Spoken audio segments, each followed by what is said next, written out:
Society for American Archaeology. The Archaeology is Anthropology by Lewis R. Benford.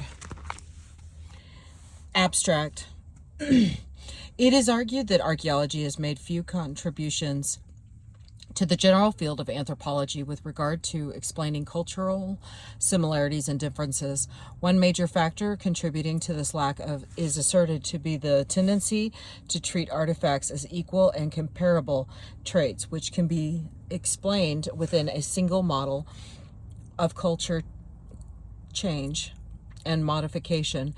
It is suggested that material culture can and does represent the structure of the total cultural system, and that the explanations of differences and similarities between certain classes of material culture are inappropriate and inadequate as explanations for such observations within other classes of items. Similarly, change in the total cultural system must be viewed in an adaptive context, both social and environmental, not whimsically viewed as the result of influences, stimuli, or even migrations between and among geographically defined units. Three major function subclasses of material culture are discussed: technomic, sociotechnic, and ideotechnic, as well as the stylistic formal properties which cross-cut these categories. In general terms, these recognized classes of materials are discussed with regard to the process of change within each class. Using the above distinctions in what is termed a systematic approach, the problem of the appearance and changing utilization of native copper in Eastern North America is discussed. Hypotheses resulting from the application of the systematic approach are: 1. The initial appearance of native copper implements is in the context of the production of sociotechnic terms. 2. The increased production of sociotechnic items in the late Archaic period is related to an increase in population following the shift to the exploitation of aquatic resources, roughly coincident with the Nipissing high water stage of the ancestral Great Lakes. 3. The correlation is explicable in the increased selective pressures favoring material means of status communication once populations had increased to the point that personal recognition was no longer a workable basis for differential role behavior.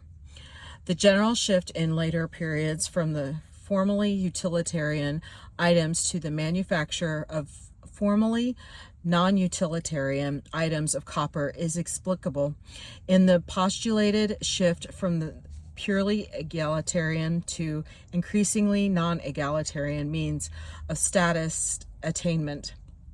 It has been aptly stated that American archaeology is anthropology or it is nothing. Unquote. Wiley and Phillips, 1958. The purpose of this discussion is to evaluate the role which the archaeological discipline is playing in furthering the aims of anthropology and to offer certain suggestions as to how we as archaeologists may profitably shoulder more responsibility for furthering the aims of our field. Initially, it must be asked, what are the aims of anthropology? Most will agree that the integrated field is striving to explicate and explain the total range of physical and cultural similarities and differences, characteristics of the entire spatial temporal span of a man's existence. For discussion, see Kroeber. Archaeology has certainly made major contributions as far as the explication is concerned, or our current knowledge of the diversity which characterizes the range of extinct cultural systems is far superior to the limited knowledge available 50 years ago. Although this contribution is admirable and necessary, it has been noted that archaeology has made essentially no contribution in the realm of explanation. So little work has been done in American archaeology on the explanatory level that it is difficult to find a name for it. Before carrying this criticism further, some statement about what is meant by explanation must be offered. The meaning which explanation has within a scientific frame of reference is simply the demonstration of a constant articulation of variables within a system and the measurement of the concomitant variability among the variables within the system. Processual change in one variable can then be shown to relate in a predictable and quantifiable way to changes in other variables, the latter changing in turn relative to changes in the structure of the system as a whole. This approach to explanation presupposes concern with process or the operation and structural modification of systems. It is suggested that archaeologists have not made major explanatory contributions to the field of anthropology because they do not conceive of archaeological data in a systematic frame of reference. Archaeological data are viewed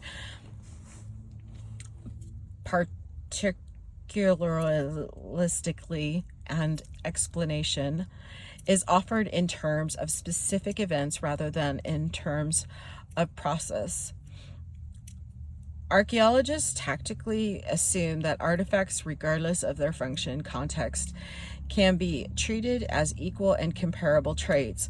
Once differences and similarities are defined in terms of these equal and comparable traits, interpretation proceeds within something of a theoretical vacuum that conceives of differences and similarities as the result of blending directional influences and stimulation between and among historical traditions defined largely on the basis of postulated local or regional continuity.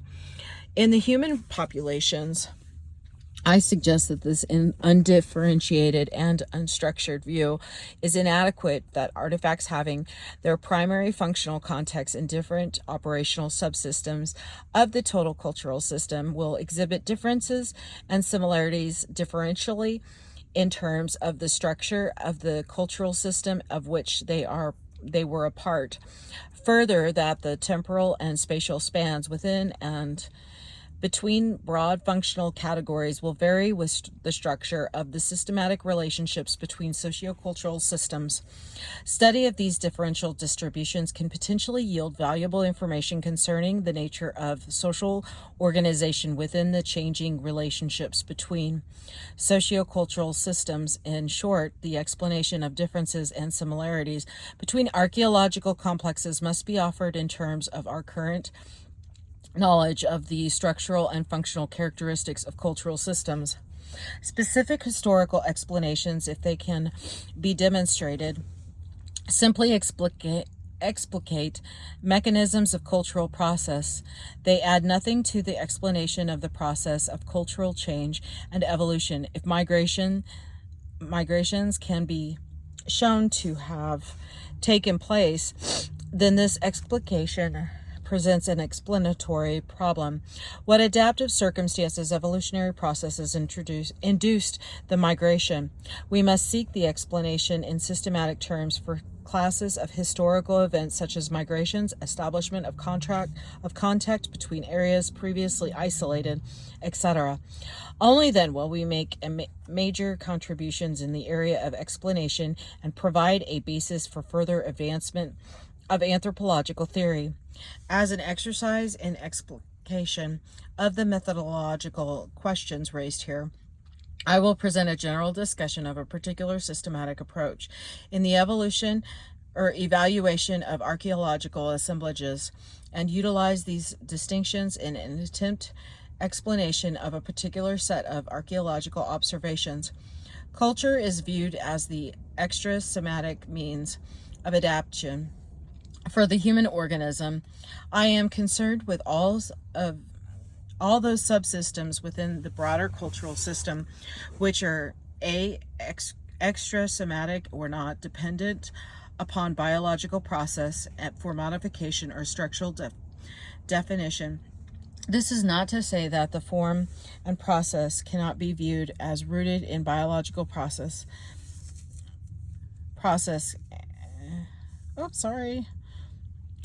for modification or structural definition.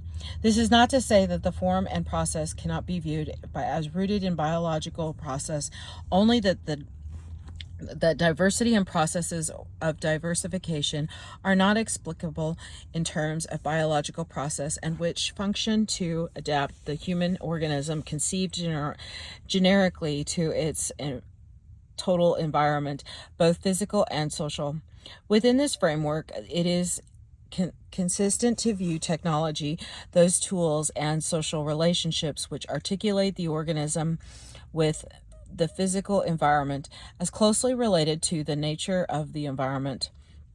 For example, we would not expect to find large quantities of fishhooks among the recent archaeological remains from the Kalahari Desert. However, this view must not be thought of as environmental determinism, for we assume a systematic relationship between the human organism and his environment, in which culture is the intervening variable. In short, we are speaking of the ecological system. We can observe certain constant adaptive requirements on the part of the organism, and similarly certain adaptive limitations given specific kinds of environment. However, limitations as well as the potential of the environment must be viewed always in terms of the intervening variable in the human ecological system, that is, culture.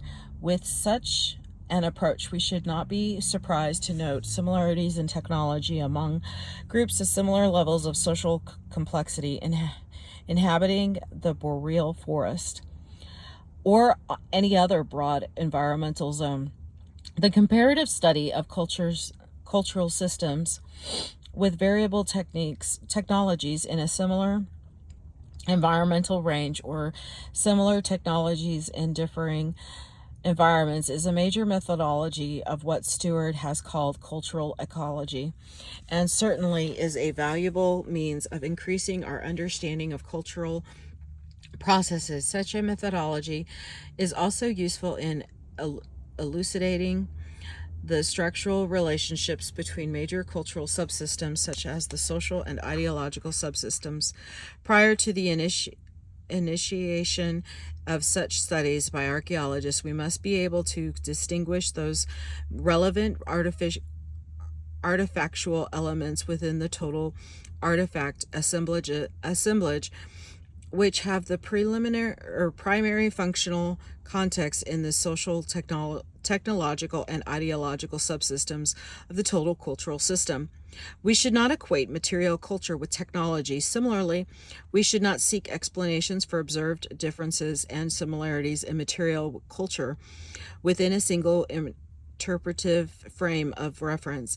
It has often been suggested that we cannot dig up a social system or ideology. Granted, we cannot excavate a kinship terminology or philosophy, but we can excavate with the material items for which functioned together with these more behavioral elements within the appropriate cultural subsystems. The formal structure of artifact assemblages together with the between element contextual relationships should and do present a systematic and understandable picture of the total extinct culture system. It is no more justifiable for archaeologists to attempt explanation of certain formal, temporal, and spatial similarities and differences within a single frame of reference than it would be for an ethnographer to attempt explanation of differences in cousin terminology, levels of socioculture, integration, styles of dress, and modes of transportation, all with the same variables or within the same frame of reference. These classes or items are articulated differently within the integrated cultural system. Hence, the pertinent variables with which each is articulated and exhibit concomitant variation with are different.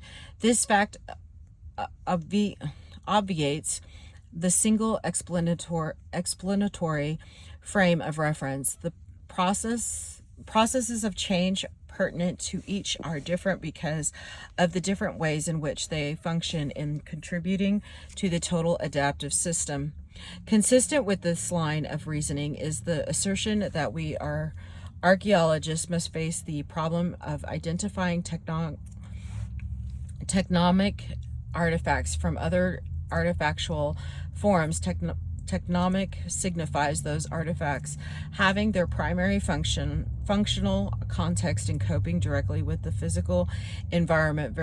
Variability in the tectonic components of archaeological assemblages is seen as primarily explicable in the ecological frame of reference. Here we must concern ourselves with such phenomena as extractive efficiency in performing biocompensatory tasks such as heat retention, the nature of available resources, their distribution density, and loci of availability, etc. In this area of research and explanation, the archaeologist is in a position to make a direct contribution to the field of anthropology.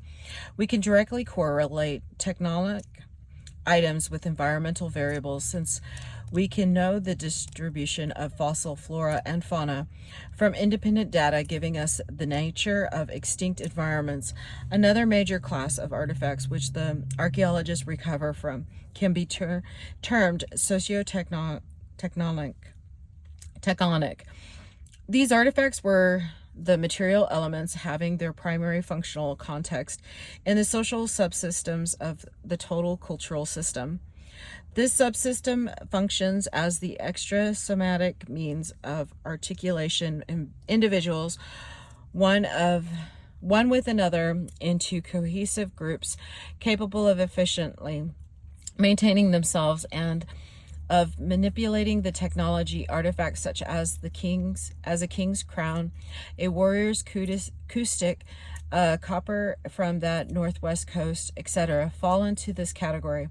Changes in the relative complexity of the socio-technic component of an archaeological assemblage can be related to changes in the structure of the social system, which they represent. Certainly the evolutionary processes, while correlated and related, are not the same for explaining structural changes in the technological and social phenomena. Factors such as demography, presence or absence of between-group competition, etc., as well as the basic factors which, after technological change, must be considered when attempting to explain social change. Not only are the relevant variables different, there is a further difference when speaking of socio-technic artifacts. The explanation of the basic form and structure of the socio-technic component of an artifactual assemblage lies in the nature and structure of the social system which it represents. Observable differences and changes in the socio-technic components of archaeological assemblages must be explained with reference to structural changes in the social system and in terms of processes of social change and evolution. Thus, archaeologists can initially only indirectly contribute to the investigation of social evolution. I would consider the study and establishment of correlations between types of social structure classified on the basis of behavioral attributes and structural types of material elements as one of the major group areas of anthropological research yet to be developed. One such correlation are established archaeologists can attack the problems of evolutionary change in social systems. It is my opinion that only when we have the entire entire temporal span of cultural evolution as our laboratory can we make substantial gains in the critical area of social anthropological research. The third major class of items which archaeologists frequently recover can be termed ideotechnic artifacts. Items of this class have their primary function context in the ideological component of their social system. These are the items which signify and symbolize the ideological rationalizations for the social system and further provide the symbolic milieu in which individuals are enculturated, a necessity if they are to take their place as functional participants. In the social system, such items as figures of deities, clan symbols, symbols of natural agencies, etc., fall into this general category. Formal diversity in the structural complexity and in functional classes of this category of items must generally be related to changes in the structure of the society. Hence, explanations must be sought in the local adaptive situation rather than in the area of the historical explanations, as was with the case with sociotechnic items. We must seek to establish correlations between generic classes and ideological systems and the structure of the material symbolism. Only after such correlations have been established can archaeologists study in a systematic way this component of the social subsystem. Cross-cutting all of these general classes of artifacts are formal characteristics which can be termed stylistic formal qualities that are not directly explicable in terms of the nature of the raw materials, technology of production, or variability in the structure of the technological and social subsystems of the total cultural system. These formal qualities are believed to have their primary functional context in providing a symbolically diverse yet pervasive artificial environment, promoting group solidarity and serving as a basis for a group awareness and identity. This pansystemic set of symbols is the milieu of an acculturation and a basis for the recognition of social distinctiveness. One of the main functions of the arts as communication is to reinforce belief, customs, and values. Beals and Hoyer, the distribution style, types, and traditions is believed to be largely correlated with areas of commonality in level of cultural complexity and in mode of adaptation. Changes in the temporal spatial distribution of style types are believed to be related to changes in the structure of cultural systems, either brought about through processes in situ evolution or by changes in the cultural environment to which local sociocultural systems are adapted, thereby initiating evolutionary change.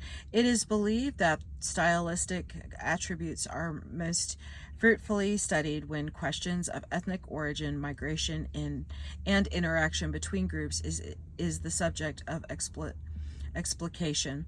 However, when explanations are sought, the total adaptive context of the sociocultural system in question must be investigated. In this field of research, archaeologists are in an excellent position to make major contributions to the general field of anthropology, for we can work directly in terms of correlations of the structure of artifact assemblages with rates of style change, direction of style spread, and stability of style continuity. Having recognized the three general functional classes of artifacts, technomic, sociotechnic, and ideotechnic, as well as the category of formal stylistic attributes, each characterized by differing functions within the total cultural system and correspondingly different processes of change, it is suggested that our current theoretical orientation is insufficient and inadequate for attempting explanation. It is argued that explanations of differences and similarities between archaeological assemblages as a whole must first consider the nature of differences in each of these major categories, and only after such evolution can adequate explanatory hypothesis be offered. Given this briefer and oversimplified introduction, I will turn to a specific case: the old copper complex. It has been long observed and frequently cited as a case of technological de-evolution that during the Archaic period and superior copper utilitarian tools were manufactured, whereas during early and middle woodland times copper was used primarily for the production of non-utilitarian items. I will explore this interesting situation in terms of, one, the frame of reference presented here, two, generalizations which have previously been made concerning the nature of culture change, and a set of hypotheses concerning the relationships between certain forms of socio-technic artifacts and the structure of the social systems that they represent. The normal assumptions when thinking about the copper artifacts typical of the old copper complex is that they are primarily technomic, manufactured for use in directly coping with the physical environment. It is generally assumed that these tools were superior to their functional equivalents in both stone and bone because of their durability and presumed superiority in accomplishing cutting and piercing tasks.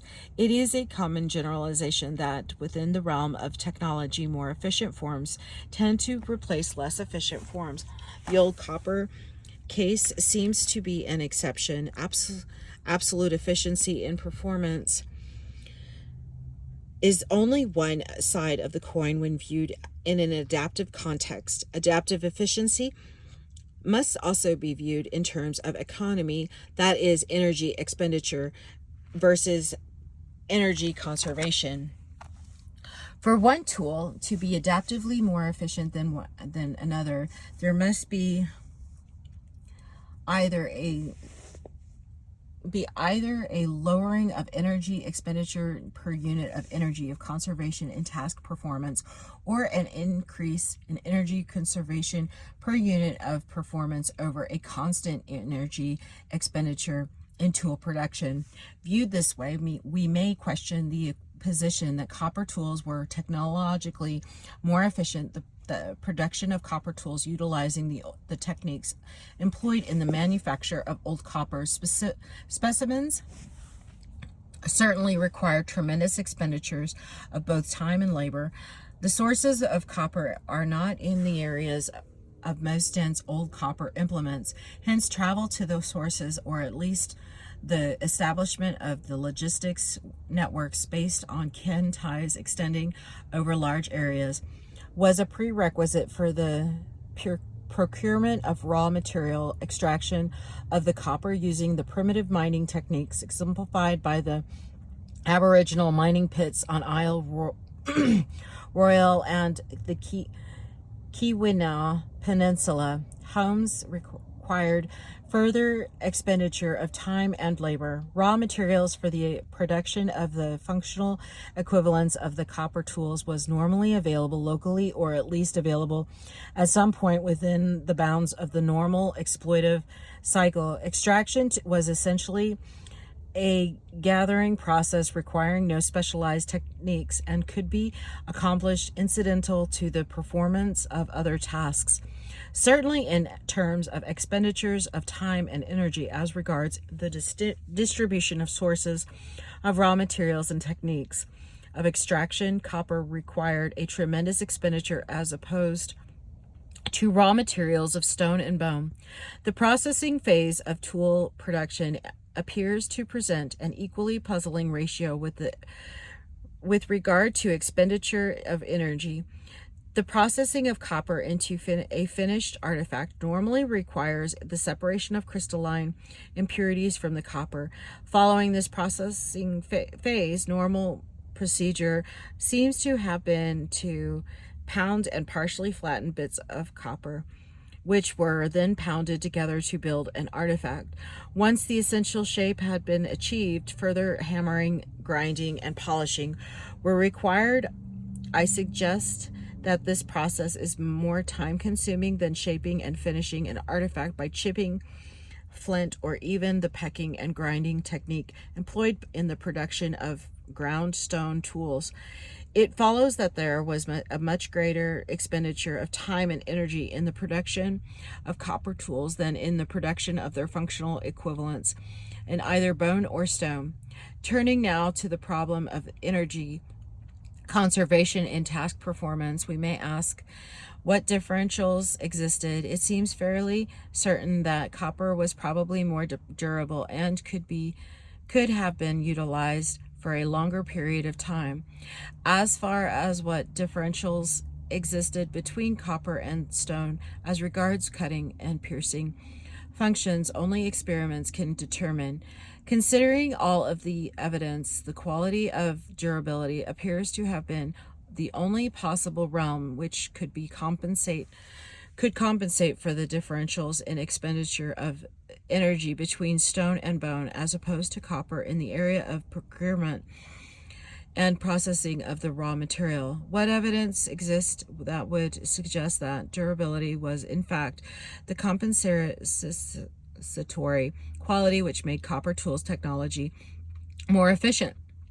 All the available evidence suggests that contrary interpretation. First, we do not have evidence that raw materials was reused to any great extent once an artifact was broken or worn out. If this had been the case, we would expect to have a general lack of battered and worn out pieces, and some examples of reworked pieces. Whereas evidence of use is a common characteristic of recovered specimens, and to my knowledge, reworked pieces are uncommon, if not unknown. Second, when found in a primary archaeological context, copper tools are almost invariably part of burial goods. If durability was the compensatory factor in the efficiency equation, certainly some social mechanism for retaining the copper tools as functioning parts of the technology would have been established. This does not appear to have been the case. Since durability can be ruled out as the compensatory factor, we must conclude that copper tools were not technologically more efficient than their functional equivalents in both stone and bone. Having reached this conclusion, it remains to explore the problem of the initial appearance of copper tools and to examine the observation that there was a rift or a shift from the use of copper for the production of utilitarian tools to non-utilitarian items. It is proposed that the observed shift and the initial appearance of copper tools can best be explained under the hypothesis that they did not function primarily as technomic items. I suggest that in both the old copper and late cultural systems to the south, copper was utilized primarily for the production of sociotechnic items. Fried discusses certain pertinent distinctions between societies with regard to systems of status grading. Societies on a low general level of cultural complexity measured in terms of functional specialization and structural differentiation normally have an egalitarian system of status grading. The term egalitarian signifies that status positions are open to all persons within the limits of certain sex and age classes, who through their individual physical and mental characteristics are capable of greater achievement in coping with the environment. Among societies of greater complexity, status grading may be less egalitarian, where ranking is the primary mechanism of status grading. Status positions are closed. There are qualifications for attainment that are not simply a function of one's personal, physical, and mental capabilities. A classic example of ranking is found among societies with a ramage form of social organization. In such societies, status is determined by one's proximity in descent and from a common ancestor. High status is accorded those in the direct line of descent, calculated in terms of primogeniture, while cadet lines of descent occupy positions of lower status depending on their proximity to the direct line. Another form of internally ranked system is one in which attainment of a particular status position is closed to all except those members of a particular kin group who may occupy a differentiated status position but open to all members of that kin group on an egalitarian basis. Other forms of status grading are recognized, but for the purposes of this discussion, the major distinction between egalitarian and ranked systems is sufficient. I propose that there is a direct relationship between the nature of the system of status grading within a society and the quantity, form, and structure of sociotechnic components of its archaeological assemblage.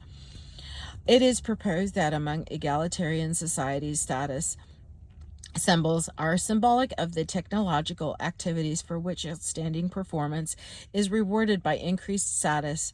In many cases, they will be formally technomic items manufactured of exotic material or elaborately decorated and or a painstakingly manufactured. I do not imply that their items could not or were not used technomically, simply that their presence in the assemblage is explicable only in reference to their social system. Within such a system, the structure of the sociotechnic component as regards contextual relationships should be simple. Various status symbols will be possessed by nearly all individuals within the limits of age and sex classes. Differentiation within such a class being largely quantitative and qualitative rather than by formal exclusion of particular forms to particular status grades. The degree to which sociotechnic symbols of status will be utilized within the egalitarian group should largely be a function of group size and the intensity of constancy of personal acquaintance among all individuals composing the society, where small group size and general lack of interaction with nearby groups is the normal pattern, then the abundance of status symbols should be low. Where group size is large and where between group interactions are widespread, lowering the intimacy and familiarity between interacting individuals, then there should be a greater and more general use of material means of status communication. Another characteristic of the manipulation of status symbols among societies with essentially egalitarian systems of status grading would be a destruction at death of an individual's symbols of status attainment between or being egalitarian status symbols would be personalities and could not be inherited as such. Inclusion as grave accompaniments or outright destruction would be the suggested mode of disposal for status items among such groups. Among status societies where status grading tends to be a non-egalitarian type, the status symbols should be more esoteric in form. Their form would normally be dictated by the ideological symbolism which rationalizes and emphasizes the particular internal ranking system or the means of partitioning the society. The structure of the sociotechnic component of the assemblage should be more complex, with the complexity increasing directly as the complexity of the internal ranking system. Possession of certain forms may become exclusively restricted to certain status positions. As the degree of complexity in ranking increases, there should be a similar increase in the differentiation of contextual associations in the form of differential treatment at death, differential access to goods and services, if evidence in the formal and spatial differentiation, and habituations and storage areas, etc. We should also expect to observe more differentiation among the class of status symbols themselves as regards those which were utilized on a custodial basis, as opposed to those that were personalities. Similarly, we would expect to see status symbols more frequently inherited at death, as inheritance increase as the mechanism of the status ascription. Certainly, these are suggestions which must be phrased as a hypothesis and tested against ethnographic data. Nevertheless, it is hoped that this discussion is sufficient to serve as a background against which an explanatory hypothesis concerning the old copper materials can be offered as an example of the potential utility of this type of systematic approach to archaeological data. I suggest that the old copper tools had their preliminary functional context as symbols of achieved status in cultural systems with an egalitarian system of status grading. The settlement patterns and generally level of cultural development suggested by the archaeological remains is commensurate with a band level of sociocultural integration. Martin, Quimby, and Collier.